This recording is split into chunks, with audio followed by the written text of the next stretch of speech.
जहां पे एक तरफ ये बता जा रहा है कि डीजल और पेट्रोल का इस्तेमाल कम करो, जहां पे पेट्रोल पंपों में भी पेट्रोल के डीजल की क्राइसिस है।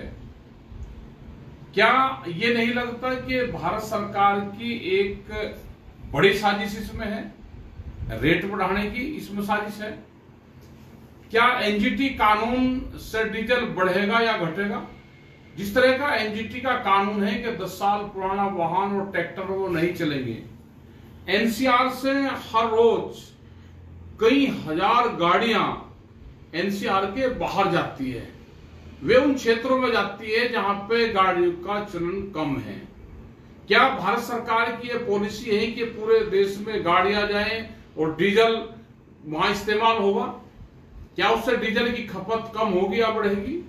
हमने बार बार ये कहा कि भारत सरकार बड़ी कंपनी के लिए काम कर रही है, भारत सरकार कार कंपनियों के लिए काम कर रही है। भाई, अगर आपको डीजल की खपत कम करनी है तो आप एनजीटी कानून हटा दो। हमारे पास में एक गाड़ी है, वह पूरी 28 साल उस गाड़ी को हो गए, वह आज भी चल रही है। और अगर एनजीटी का कानून मानना जाए तो वह गाड़ी तो आज से करीब 18 साल पहले खत्म हो जानी चाहिए थी। और बहुत सी इस तरह की गाड़ियां, ट्रैक्टर हैं जो आज भी उसी पैटर्न पे चले हुए हैं। लेकिन क्या कानून में बड़ी कंपनियों को फायदा देने के लिए ये कानून बनाए गए हैं कि गाड़ियों की बिक्री होगी, डीजल की, पेट्रोल की यहाँ पे बिक्री होगी? एक तरफ आप कह रहे कि यहाँ पर डीजल कम है, पेट्रोल कम है, उसकी खपत कम करो। जब गाड़ी ले ली तो गाड़ी तो चलेगी। आप गाड़ी को जिस तरह से पूरे देश में बढ़वा रहे हो, जिसको जरूरत भी नहीं है वो भी गाड़ी ले रहा है। क्या जनता का पैसा एक लूट का वो बन गया है? आज एक का घर में कहीं कहीं गाड़ियां यहाँ पे है, गाड़ी बेशुमार हो रही। ट्रैक्टर 10 साल पुराना ट्रैक्टर खत्म होगा, फिर ट्रैक्टर दिया जाएगा। ये कानून हटना चाहिए। भारत सरकार सचेत हो, नहीं तो देश का युवा, देश का बेरोजगार, देश का उद्योगपति, देश का जो छोटा उद्योगपति है वो, देश का दुकानदार, ये फिर सड़कों पर आएगा।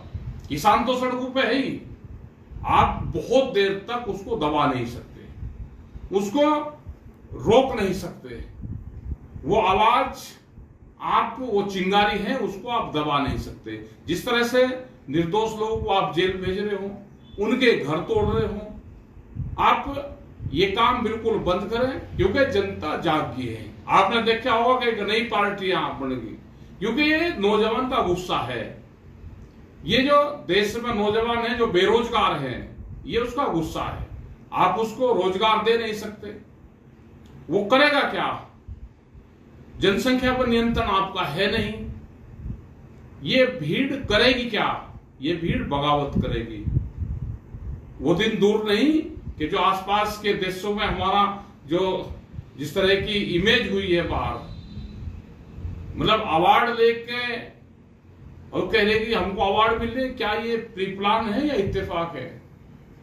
जब कोई किसी के वहां पर जाता है तो उसको कुछ न कुछ गिफ्ट देता है, आप उसका प्रचार कर रहे हो।